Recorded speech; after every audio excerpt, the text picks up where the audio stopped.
The Soviet Union's red flag was finally lowered from the Kremlin on December 25, 1991. It appeared to be a political collapse to the rest of the globe.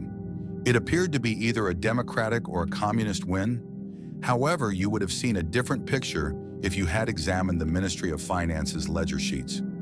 An ideology did not lead the Soviet Union to collapse. A revolution did not cause it to perish. It ran out of money and perished. This is the tale of the biggest bankruptcy in recorded human history. It tells of a superpower that was unable to purchase food despite having 40,000 nuclear bombs. What happens when a country develops an addiction to a single resource, and what happens when the dealer ultimately cuts you off are the lessons it teaches. We must go back to the time when a superpower believed they were wealthy in order to comprehend how they end up bankrupt. It was 1965.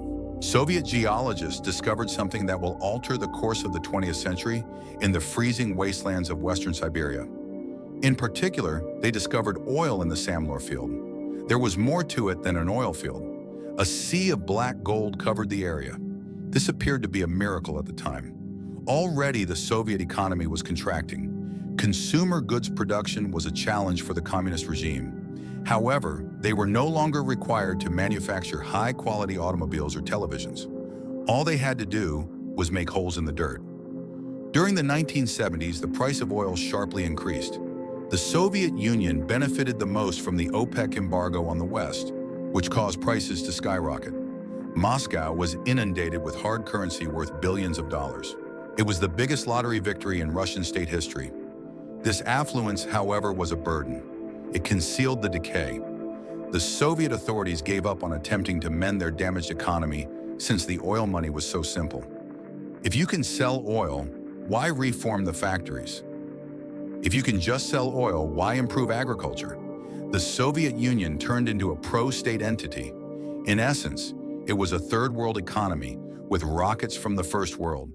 They ceased producing goods that consumers wanted to purchase. They were importing everything else and exporting raw resources. They were exchanging the Earth's blood for silence, food, and machinery. The Kremlin leadership bought allegiance with the oil bonanza. They kept bread artificially inexpensive by subsidizing food costs. They provided housing subsidies. They provided financial support to their Eastern European satellite nations. They constructed a huge military apparatus that cost 20% of the nation's GDP. Though it was based on sand, it was a glorious period. The price of a barrel of oil was the only figure that determined the Soviet Union's overall stability. The Soviets were wealthy as long as oil prices were higher than $30 per barrel. They couldn't be defeated. They may launch an invasion of Afghanistan. Europe could be in danger from them. The Americans may be raced into space by them. However, the math started to shift in the early 1980s. Saudi Arabia and the United States were observing. They came to the conclusion that rising oil prices were the Soviet bear's addiction and that it was essentially a junkie. A storm was building in the commodities markets. As the West grew more energy efficient, the need for oil was declining. Alaska's North Sea was supplying fresh oil at the same time. The cost was fluctuating. The Soviet farm industry then fell apart. This is the portion of the narrative that is frequently overlooked. The Soviet Union was unable to feed itself, despite owning some of the world's most fertile farmland in Ukraine. Half of the potatoes would go bad in the fields before they could be sold because the collective agricultural system was so ineffective. Millions of tons of grain had to be purchased by the superpower. And from whom did they purchase it? They were purchasing it from the United States, their archenemy.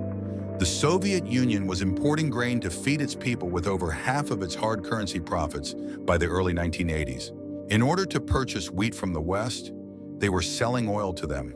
The circle of reliance was degrading. However, the Kremlin was unconcerned. They could see the money coming in when they glanced at their oil charts. The celebration seemed to go on forever. They were unaware that the earth was going to give way and that they were strolling on the brink of a precipice. The end of the world time frame was established. The ideal economic storm was about to hit the Soviet Union. It is 1985. Gorbachev, Mikhail, walks inside the Kremlin. Young and full of energy, he is aware of the system's stagnation. But even he is unaware of their proximity to the brink. He believes that the Soviet Union is suffering from a cold. It actually has cancer that is terminal. Gorbachev unveiled Parisa reorganization, a major scheme. His goals were to invest in machine building, modernize the economy, and restore competitiveness to Soviet industry. He required money for this huge investment. After reviewing the budget, he anticipated that it would be financed by oil income. He was mistaken. Ahmed Zaki Yamani, the Saudi oil minister, stated on September 13, 1985, that Saudi Arabia was fed up with limiting output in order to maintain high prices. They intended to turn on the faucets. Cheap oil was poured onto the market.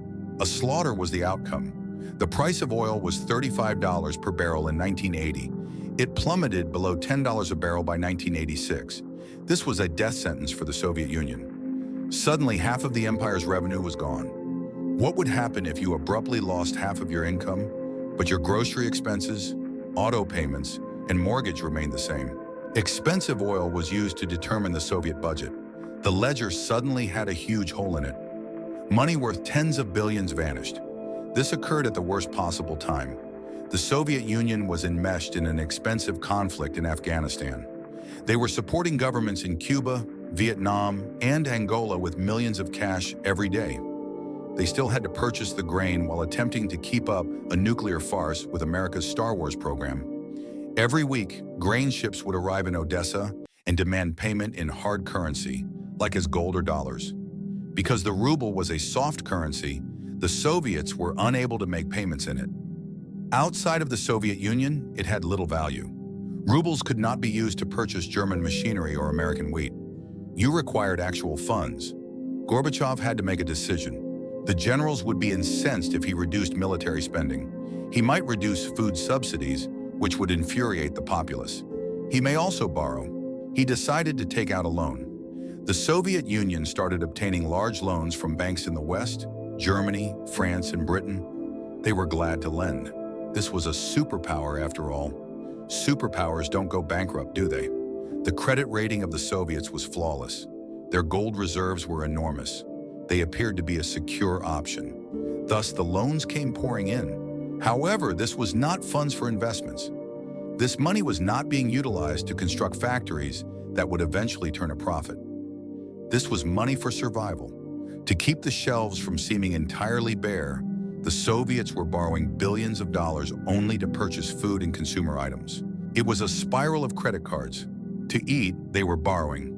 Gorbachev's internal economic error further exacerbated the situation and hastened the collapse.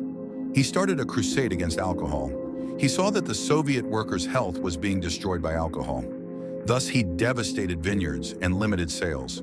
It was the morally correct thing to do. It was economic suicide. Second only to oil in terms of governmental income, the vodka tax was one of the biggest. Gorbachev eliminated even another significant portion of the budget by limiting the sale of alcohol. Additionally, individuals continued to drink. They recently began making moonshine at home. Thus, the state received no money. Because people were purchasing all of the sugar to manufacture alcohol, it vanished from the stores. The deficit was getting out of hand by 1988. The one thing you should never do is what the government started doing. The printing presses were turned on. To pay the workers' wages, they printed rubles. However, the money just accumulated because there were no items in the stores to purchase.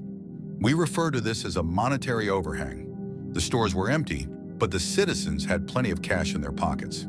The economics of scarcity took off. For a loaf of bread, people would wait in line for 4 hours. Without even questioning what was being offered, they would join a queue if they spotted one. It may be shoes, it may be sausages, it may be toilet paper. It would be gone tomorrow, so you seized what you could. There was a breach of the social contract. Because the state offered stability, the Soviet people had put up with the lack of freedom. They promised meals and had inexpensive rent. The steadiness was vanished now. There was nothing on the shelves. The money had no value. The West was also observing. The Frankfurt and London banks began to feel uneasy. They saw that the Soviet Union was only taking out new debts to cover the interest on old ones. In a few years, the debt had skyrocketed from nearly $0 to $50 billion. The emperor had no clothing, and more significantly, no money, the bankers understood. The Soviet economy was collapsing by 1989, not simply stagnating. The wall in Berlin collapsed. Eastern European satellite states gained independence. This appeared to be a political emancipation to the outside world. However, it was a financial disaster for the accountants in Moscow. The Soviet Union had imposed closed-loop commerce on Eastern Europe for decades. These nations now insisted on receiving payment for their commodities in US dollars. The whole trading bloc fell apart now. Panic broke out within the Kremlin. The reserves of gold were disappearing. The Soviets possessed a vault full with gold bars in the middle of the 1980s. By 1990, they were shipping gold covertly to London from Zurich, where they sold it in a frenzy to cover the cost of the next week cargo. They got even less value for their desperation since they sold so much gold so fast that they lowered the price globally. Then the legal battle started. The last internal blow was this. The Baltic states, Russia, Ukraine, and the Soviet republics began to withhold taxes from the national government. The Central Soviet budget vanished after Russian President Boris Yeltsin instructed his tax collectors, "Keep the money here. Don't send it to Gorbachev." Despite being the head of a superpower, Gorbachev was unemployed. He was unable to compensate the guards who kept watch over the nuclear weapons, but he was in charge of them.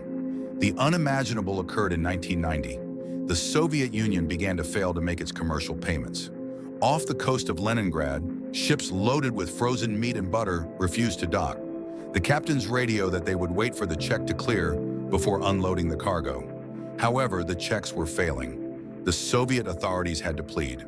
With their hands in hand, they headed to the Westpat. They requested humanitarian assistance. It was a disgrace. The country that had beaten Hitler and sent the first man into space was now requesting care packages of canned meat and powdered milk from Germany. All accounts were frozen by the Soviet Bank for International Economic Relations, the vanishes.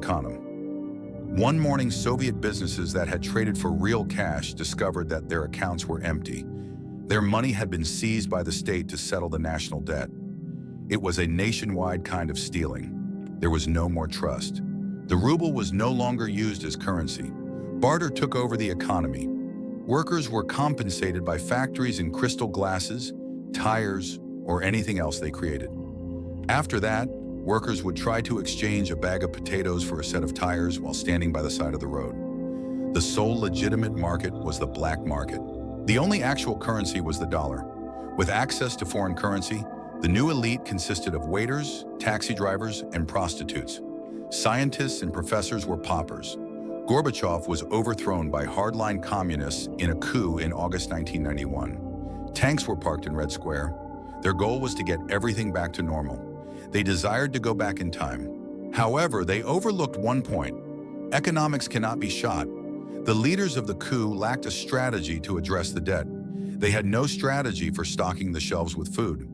Not only did the populace resist, but the plotters also recognized they were vying for the captain's seat on the Titanic, which was already submerged, which is why the revolution failed. Gorbachev was a ghost when he came back to power following the coup. In the republics, Boris Yeltsin had taken over, but the debt was still there. The G7, or Western banks, convened a meeting. They were scared. Nearly 70 billion was owing by the Soviet Union. Who would pay the debt if the nation fell apart? Would Ukraine cover the cost? Would Kazakhstan cover the cost? A joint and many liability agreement was what they requested. We don't care who's in charge, but someone has to sign for this debt. The Soviet Union was a paper entity in the latter months of 1991. The November payroll was not funded.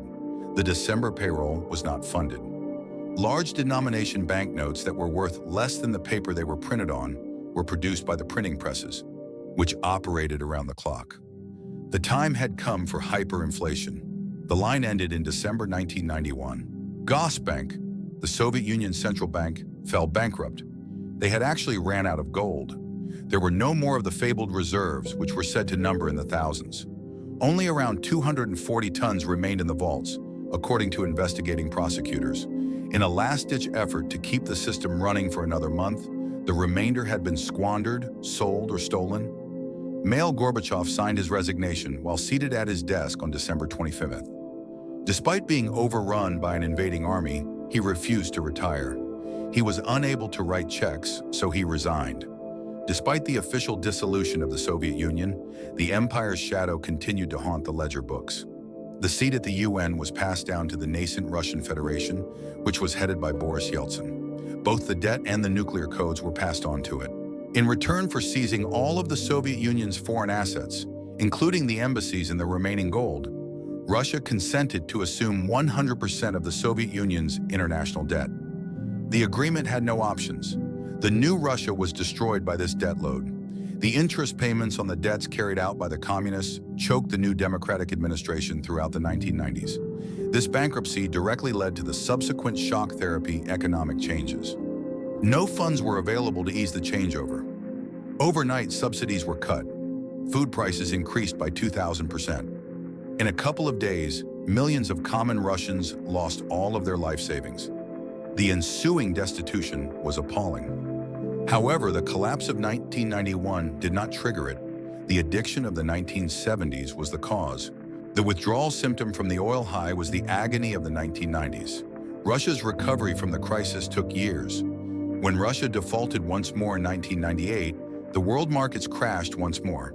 The loans weren't paid off until the 2000s, when oil prices began to increase once more. The final loan owed by the Soviet Union to Bosnia-Herzegovina was settled by Russia in 2017. Closing the account of a debt empire takes 26 years. The best example of the resource curse in action is the collapse of the Soviet Union. It shows us that economic power and natural resources are not synonymous. Because they possessed oil, the Soviets believed they were wealthy. They mistook brilliance for luck. They concealed their inefficiencies and structural issues in order to purchase societal harmony by using the cheap money. They used commodities as the foundation for their superpower. In London, they pinned their survival on a figure on a trading screen. The nuclear weapons were unable to save them when that number fell. They were not saved by the KGB. They were not saved by the philosophy. An empire isn't an empire if it can't afford its food. It's a ticking time bomb. Ultimately, a missile did not win the Cold War. A cargo of grain that the Soviets couldn't afford won it. The sickle and hammer did not fall. It became insolvent.